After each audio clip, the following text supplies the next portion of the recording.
Oke, assalamualaikum warahmatullahi wabarakatuh. Salam bahagia, salam sejahtera, salam putri Cempa, cerdas, cantik, mandiri, proaktif, dan agamis. Itulah perempuan Indonesia, sahabat putri Cempa dimanapun berada.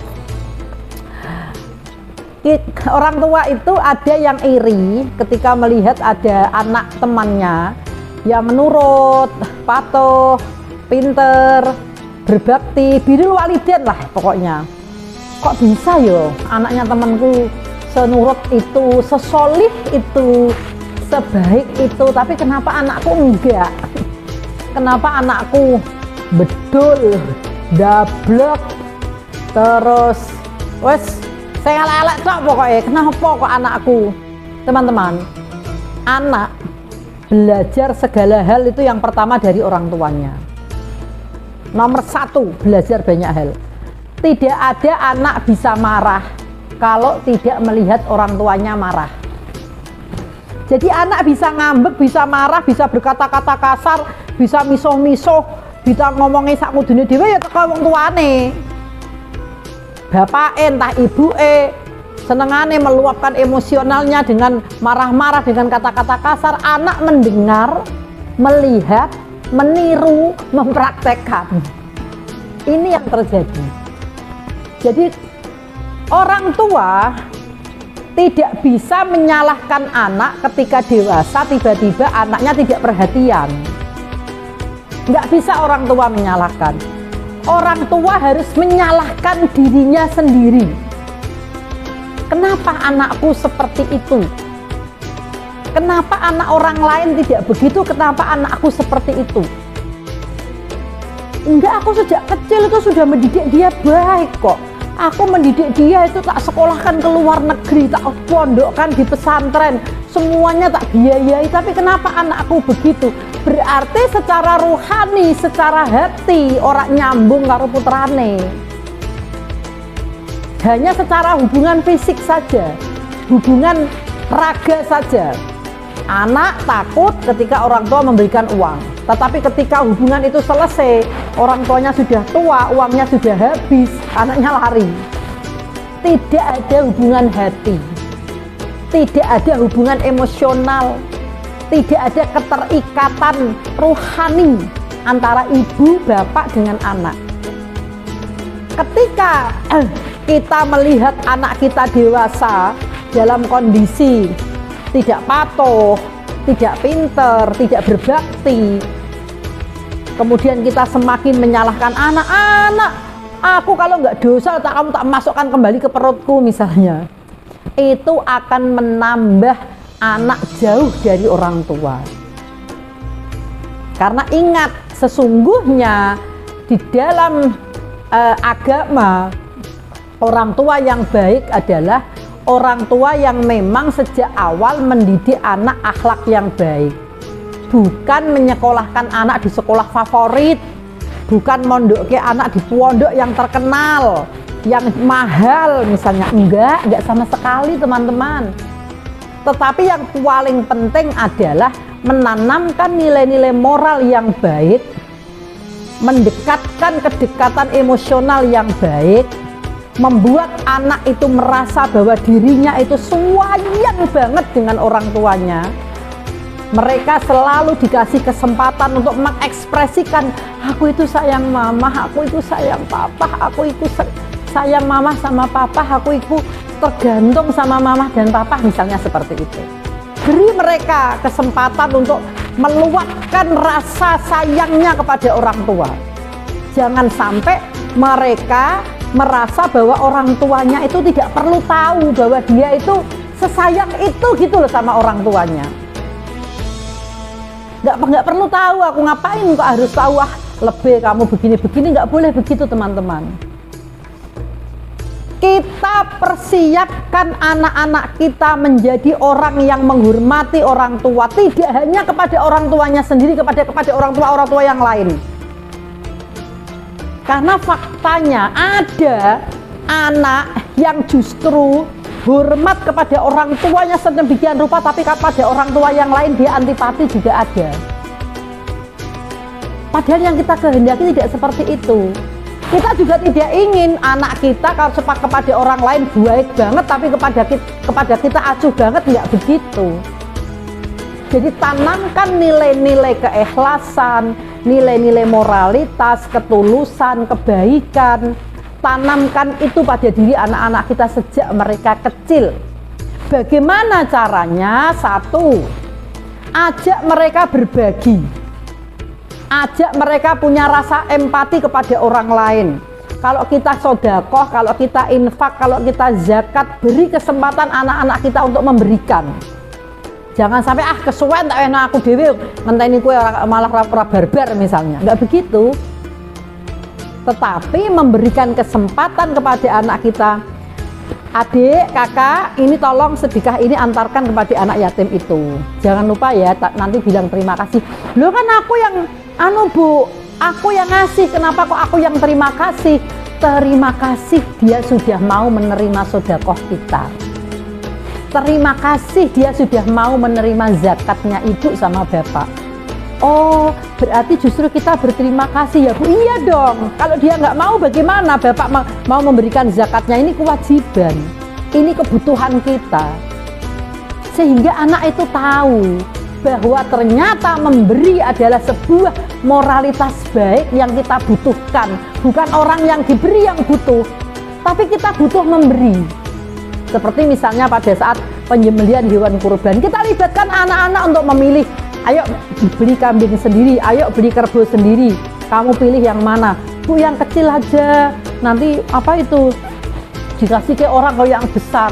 Orang tua yang baik jangan dong, mumpung kita uangnya banyak, kita pilih yang besar.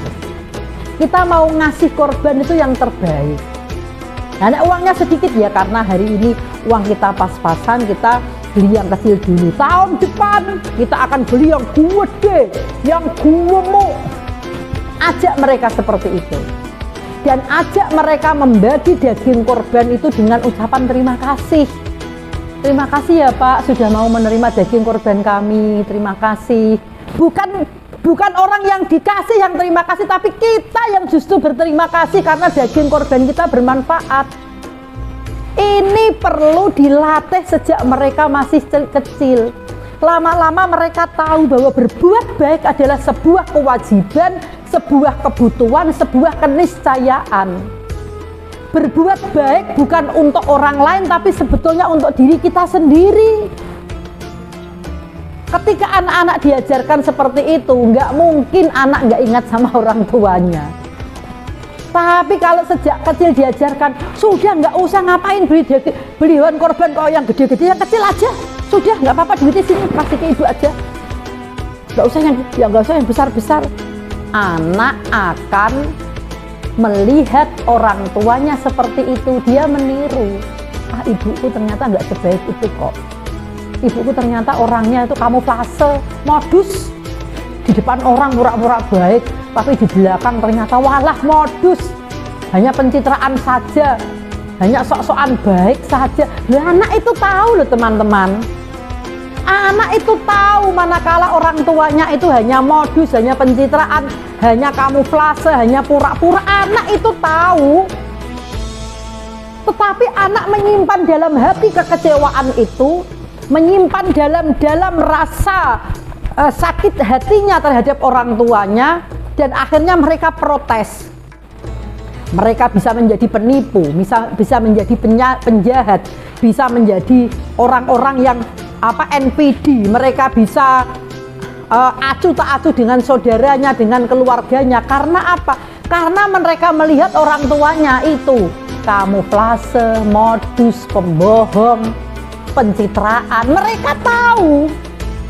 Nah, mana mungkin kita sebagai orang tua, kalau kita tidak bisa diteladani, kita kepengen anak-anak kita itu pinter pada kita di usia kita tua, nggak bisa.